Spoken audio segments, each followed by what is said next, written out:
صوبائی وزیر سعید غنی یوں تو پورے سندھ میں کارکردگی کا دعویٰ کرتے ہیں، لیکن کراچی میں ان کے اپنے حلقے میں کیا حال ہے یہ جانتے ہیں۔ ہمارے نمائندے نذیر شاہ ہمارے ساتھ موجود ہیں۔ نذیر بتائیے گا۔ 104 محمود آباد کشمیر کالونی میں موجود ہوں۔ سعید غنی کا یہ حلقہ ہے اور یہاں کے لوگوں کا دیرینہ ایک مسئلہ ہے جو 3 سے 4 سال یا شاید اس سے بھی زیادہ ہو چکے ہیں۔ ان کا کہنا ہے کہ یہاں پر گھر کا جو پانی ہے اس کے اندر گٹر کا ملا ہوا پانی آتا ہے۔ یہاں صاف پانی آ جائے قسمت سے 5 منٹ 10 منٹ تو اس میں بھی گندا پانی جو ہے وہ شامل ہو۔ آپ بتائیں۔ نہیں، گندا پانی میں ٹینکی آتا ہے، جو صاف پانی آتا ہے وہ بھی گندا ہو جاتا ہے۔ میرا بھائی جو ٹینکی ہے نا ہمارا، ٹینکی پہ گندا ہو گیا، نہیں وضو کر سکتا ہے، نہیں غسل کر سکتا ہے، کچھ بھی نہیں کر، کچرا آتا ہے، گٹر والا پانی آتا ہے۔ تو یہاں کا کون ہے جو بڑا جو ہے کون ہے؟ بڑا سعید غنی ہے اور کون ہے؟ تو وہ کیا کرتا ہے؟ نہیں کرتا نا کرتا تو پھر یہ حال تو نہیں ہوتا تھا۔ پانی مل رہا ہے یہاں پہ کوئی سہولت نہیں ہے۔ تقریباً ہم داداؤں کے زمانے سے ہم رہ رہے ہیں، پانی کوئی سہولت نہیں ہے۔ مہربانی کر کے یہ گندا پانی ہم پی رہے ہیں، آپ خود دیکھ سکتے ہو، یہ گندا اور کچرے والا پانی پی رہے ہیں۔ ٹینکر خرید کر کے لوگ ڈلوائیں، اس کے باوجود اس میں بھی مکس ہو جاتا ہے اور وہ سارا ٹینک کا پانی خراب ہو جاتا ہے۔ ٹینکر خرید کر اگر پانی ڈلوا جائے تو وہ بھی گندے پانی کی وجہ سے ایسا ہو جاتا ہے۔ سندھ گورنمنٹ کی جانب سے ان کو کوئی سہولیات پرووائڈ نہیں کی جاتی اور یہ ان کا یہی کہنا ہے کہ ہم کہاں جائیں، کس کے سامنے جا کر فریاد کریں، کوئی سننے والا نہیں ہے۔ جی تو اس وقت نذیر شاہ ہمارے ساتھ ٹیلی فون لائن پر بھی موجود ہیں، ان سے فردر اس متعلق بات کرتے ہیں۔ نذیر شاہ، یہ ذرا بتائیے گا کہ آبویسلی صحت اور تعلیم سے متعلق جو حال ہے وہ تو ہم نے دیکھ بھی لیا، لیکن پینے کا پانی تک صاف دستیاب نہیں ہے، جو کہ ظاہر ہے کہ لوگوں کی زندگیوں کے لیے زہر قاتل بھی ہو سکتا ہے۔ تو آپ نے کیا صورتحال دیکھی وہاں پر؟ دیکھیں، ہم محمود آباد میں جو یہ کشمیر کالونی نام سے ایک محلہ ہے، یہ PS 104 ہے اور یہ سعید غنی کا حلقہ ہے جہاں سے یہ منتخب ہوا ہے، جہاں کے لوگوں نے ان کو ووٹ دے کر آج اس سیٹ پر بٹھایا اور وہ تمام کے تمام ان سے سخت نالا نظر آتے ہیں۔ انتہائی برا حال ہے اس کا PS 104 کا۔ گٹر جو سیوریج کا پانی ہے وہ نلکوں میں آتا ہے اور وہ جہاں جو اہل علاقہ ہے ان کا یہی کہنا ہے کہ سعید غنی کو ووٹ انہوں نے دیا تھا لیکن اس کے بعد سے وہ اب نظر نہیں آتے اور کسی بھی جگہ جائیں اگر وہ اس مسئلے کو لے کر تو وہاں ان سے مس بہیو کیا جاتا ہے، بہت برے طریقے سے رویہ رکھا جاتا ہے جس کی وجہ سے وہ بہت پریشان ہے۔ اور اگر وہ ٹینکر خرید کر پانی اس ٹینک میں ڈالتے ہیں تو یقینی بات ہے اگر پہلے سے اس کے اندر گندا پانی ہوگا تو وہ پانی بھی گندا ہو جاتا ہے۔ ان کا کہنا ہے نہ وہ وضو کر سکتے ہیں نہ غسل کر سکتے ہیں اور بہت بدترین صورتحال ہے۔ کوئی بھی شخص کسی وقت بھی کشمیر کالونی محلے میں جائے، ہر گھر میں جائے، اس کو پتہ چل جائے گا کہ یہاں کا کیا حال ہے۔ نہیں پتا تو سعید غنی کو نہیں پتا۔ جی صحیح۔ سریام کے اینکر پرسن اقرار الحسن بھی ہمارے ساتھ موجود ہیں، ان سے بات کریں گے۔ اقرار، سعید غنی صاحب کا حلقہ PS 104، اس کی کیا صورتحال ہے، وہاں کیا حالات ہے، وہ ہم ناظرین کو دکھا رہے ہیں۔ پینے کا صاف پانی وہاں پر میسر نہیں ہے۔ سعید غنی صاحب کو آپ نے چیلنج بھی کیا ہے، تو اگر سعید غنی صاحب جو نیگیٹو پروپیگنڈا سوشل میڈیا پر کر رہے ہیں اگر اپنے حلقے میں توجہ دیتے تو یہاں یہ صورتحال نہ ہوتی۔ اصل میں صحیح معنوں میں بڑی معذرت کے ساتھ اوقات سامنے آ گئی ہے۔ مجھے بڑی شدید حیرت ہو رہی ہے، لعنت ARY اور اس قسم کے ٹرینڈ چلا رہے ہیں اور ٹویٹس کر رہے ہیں اور ان کو ری ٹویٹس کر رہے ہیں۔ سعید غنی پتہ نہیں کیا کرونا نے ان پہ کیا اثر کر دیا ہے۔ بظاہر تو میں لگ رہا تھا کہ وہ ٹھیک ہو گئے ہیں لیکن مجھے لگتا ہے کہ کہیں نہ کہیں کوئی دماغی خلل واقع ہو گیا ہے۔ مطلب مجھے قطعاً توقع نہیں تھی، انتہائی مناسب معقولات بھی لگتے ہیں۔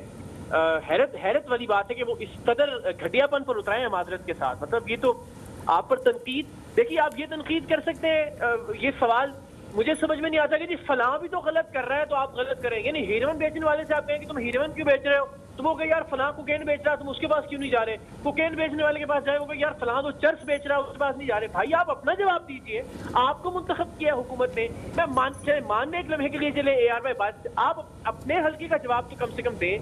ابھی تقریباً 1-1.5 گھنٹہ ہونے کو آیا ہے، اگر تھوڑی سی بھی سعید غنی صاحب میں وہ پہلے والی حمیت ہوتی تو اب تک کوئی مشکل نہیں تھی، وہ چیلنج قبول کرتے اور میں یہاں سے دفتر سے نکلتا آدھے گھنٹے میں ان کے حلقے میں پہنچ جاتے۔ میں پھر ایک بار چیلنج کرتا ہوں پورے پاکستان کے سامنے کہ، اور یہ خدا گواہ ہے ARY کی محبت میں نہیں، ظاہر ARY سے ایک تعلق ہے اور سب، لیکن پاکستان کے عوام کی محبت میں، سندھ کے لوگوں کی محبت میں اور ہمدردی میں کہ جن کو اب تک بے وقوف بنا رہے ہیں لوگ۔ یعنی آپ سے ہم سوال کریں تو آپ کہیں جی سندھ دشمن چینل ہے، آپ سے ہم کہیں گے اتنے ارب روپے کہاں کھا گئے آپ تو آپ کہیں جی سندھ دشمن چینل ہے۔ جواب دیجیے نا آپ اس بات کا۔ میں اب پھر دوبارہ چیلنج کرتا ہوں پورے پاکستان کے سامنے، ابھی اسی وقت رات کے کسی پہر سعید غنی صاحب کیمرے لے لیں، ہمارے کیمرے ہوں، ان کے اپنے کیمرے ہوں، اپنے حلقے میں چلے جائیں اور ہمیں اپنے حلقوں کی ڈسپینسریاں اور سکول دکھا دیں۔ میں ٹیلی ویژن پر پورے پاکستان کے سامنے، پوری قوم کے سامنے دعویٰ کرتا ہوں کہ اس وقت بھی ان کے حلقے میں بچوں کے اسکولوں میں گدھے اور جانور بندھے ہیں, شراب کی خالی بوتلیں پڑی ہوئی ہیں. میں چیلنج کرتا ہوں. ٹھیک ہے, خرم شیر زمان صاحب بھی ہمیں جوائن کر چکے ہیں, پاکستان تحریک انصاف کے رہنما ہیں. خرم شیر زمان صاحب, اگر ہم منشور کی بات کریں پیپلز پارٹی کے, تو اس میں ہے روٹی, کپڑا اور مکان. یعنی کہ اگر اس منشور پہ چلنے کی بات کریں تو وہ تو ملا نہ ملا وہ ایک الگ بحث ہے, لیکن صحت, صاف پانی اور تعلیم تو منشور میں کبھی شامل ہی نہیں تھا پیپلز پارٹی کے. تو پھر ظاہر ہے وہ صحیح کہہ رہے ہیں کہ تنقید ہمیں نہیں کرنی چاہیے. آپ کیا کہتے ہیں؟ اچھا دیکھیں سر, یہ اقرار صاحب جو باتیں فرما رہے ہیں, میں معذرت کے ساتھ اگر ناراض نہ ہوں اقرار صاحب, یہ جو شکایت ان کی ہے یہ صرف سعید غنی کے حلقے کی نہیں ہے, یہ پورے صوبے سندھ میں ایسا حال ہے. یہ پورے سندھ کے اسکولوں کے حال ہیں. مطلب یہ ہے کہنے کا کہ اگر سندھ میں عوام کو اگر پینے کا پانی چاہیے تو وہ منرل واٹر خریدے گا, اگر بچوں کو اسکولوں میں تعلیم دینی ہے تو پرائیویٹ اسکول میں جائیں گے, اگر اللہ نہ کرے طبیعت خراب ہو جائے تو پرائیویٹ کلینکس میں جائیں گے, اگر امن و امان کی صورتحال خراب ہے تو اس کے لیے جو ہے پرائیویٹ سیکورٹی گارڈ رکھیں گے. ہاں, ان کے لیے اگر انہوں نے اپنا نام روشن کیا تو ایک چیز میں کیا ہے, وہ میں نہیں کہتا ہوں, وہ آڈیٹر جنرل آف پاکستان ہر سال کتاب چھاپتا ہے کہ صوبے سندھ کے ہر ڈپارٹمنٹ کے اندر اربوں روپے کی بے ضابطگی ہیں. یہ خرم شیر زمان نہیں کہہ رہا ہے, یہ آڈیٹر جنرل آف پاکستان کہہ رہا ہے. اس کو آپ چیلنج کریں جا کے, اگر اس کو آپ کر سکتے ہیں. انہوں نے جو حشر کیا صوبے سندھ کا, میں خراج تحسین پیش کرتا ہوں. لیکن خرم صاحب ایک چیز ذرا سمجھیے گا کہ آڈیٹر جنرل کی رپورٹ پر جا کے غور کرنے کی ضرورت اس وقت پڑے جبکہ یہ چیزیں آبویس نہ ہوں. سندھ ہو, بڑے شہر ہوں, گلی محلے ہوں, وہاں پر یہ حالت زار نوحہ کنا ہے کہ سندھ کے ساتھ آخر ہوا کیا گزشتہ کئی سالوں میں. اسی کی نشاندہی اقرار الحسن بھی کر رہے ہیں اور آر وائی نیوز بھی کر رہا ہے. سر یہ دشمنی کے اوپر آ گئے, یہ گریبانوں تک آئیں گے, یہ گھروں تک پہنچیں گے, کیونکہ یہ گلٹی ہیں. دیکھیں, جو شخص جب گلٹی نہیں ہوتا نا وہ فیس کرتا ہے. یہ ٹھیک تھوڑی کرنا چاہتے ہیں. ہم سے کوئی شکایت کرے, ہم کہیں گے ٹھیک ہے ہماری غلطی, ہم صحیح کریں گے. یہ تو گالی گلوچ پہ آگے. میں خراج تحسین پیش کرتا ہوں ان تمام ٹی وی چینلز کو, ان تمام صحافیوں کو جو دن رات عوام کو اصل چہرہ دکھا رہے ہیں. میں خراج تحسین پیش کرتا ہوں اقرار کو, جو وہ کام کر رہے ہیں. ان کے خلاف کی بات نہیں کر رہا ہوں کہ انہوں نے جو آج پاکستان میں دکھایا کہ کیا کچھ ہو رہا ہے, اس میں ہماری غلطیاں بھی ہیں نا. تو ہم تو آپ کے مشکور ہیں کہ آپ ہمارا کام کر رہے ہیں, آپ ہمیں صحیح سمت لے کے جا رہے ہیں, ہمیں سیدھے راستے کو دکھا رہے ہیں کہ ہماری ہیں, ہم نے عوام سے ووٹ لیا, ہم نے ٹھیک کرنا ہے. لیکن یہ کہہ دینا کہ کسی چینل کو کہ وہ صوبہ دشمن ہے, صحافیوں کو تھریٹ کرنا, یہ کسی بھی حال میں قابل قبول نہیں ہے. میں چیف جسٹس آف پاکستان سے گزارش کرتا ہوں کہ اس کا نوٹس لیجئے. اس سے پہلے بھی ایک جماعت تھی, یاد رکھیں, یہ اس سے پہلے بھی ایک جماعت تھی جنہوں نے ہاتھ اٹھایا تھا اور دفتروں تک اوپر گئے تھے. آج اس کا نام و نشان ختم ہو گیا, یہ یاد رکھیں اس بات کو. اچھا اقرار, یہ بتائیے کہ ظاہر ہے کہ آپ اپنے شوز کے سلسلے میں, بالخصوص سریام کے سلسلے میں گلی محلوں سڑکوں میں جاتے ہیں اور وہاں پر ہم اس طرح کے مناظر دیکھتے ہیں کہ جب آپ سوال پوچھتے ہیں یا کوئی چیز ہائی لائٹ کرتے ہیں یا کوئی بے نقاب کرتے ہیں لوگوں کو, تو وہاں پر یہ مینٹیلٹی ہوتے ہیں کہ ہاؤ ڈیئر یو, کیسے سوال پوچھا, کیسے یہاں پر آئے, کس نے اختیار دیا, کیوں پوچھ رہے ہو, کیوں دکھا رہے ہو. لیکن جو سیاسی شخصیت ہوتی ہے تو کوئی پولیٹیکل میچورٹی ہونی چاہیے جو آبویسلی اس کے اسٹیچر کے متقاضی ہے. ایسا کیوں ہو رہا ہے؟ سندھ گورنمنٹ ایسا کیوں کر رہی ہے؟ ان کو اپنا اسٹیٹس اور اپنے اسٹیچر دیکھنا چاہیے. بھائی دیکھیے, سوال کرنا ہمارا حق ہے, ہر جگہ کرتے ہیں. وہ تو چلیے جو گولیاں ہم پہ برساتے ہیں یا جو پتھر ہمیں مارتے ہیں جب سوال کرنے پہ, انہیں ہم نے کم سے کم ووٹ تو نہیں دیے ہوتے اور منتخب نمائندے تو نہیں ہوتے.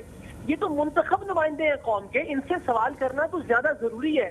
اور پھر یہ کہ پاکستان بھر میں ذمہ داری سے, پھر یہ دیکھیں, میں اب 3 چیلنج کرتا ہوں. ایک تو مجھے یہ بتا دیجئے کہ میں نے کس صوبے میں خامیوں کی نشاندہی نہ کی ہو, چاہے وہ سوشل میڈیا ہو, چاہے اپنے پروگرام کے توسط سے ہو.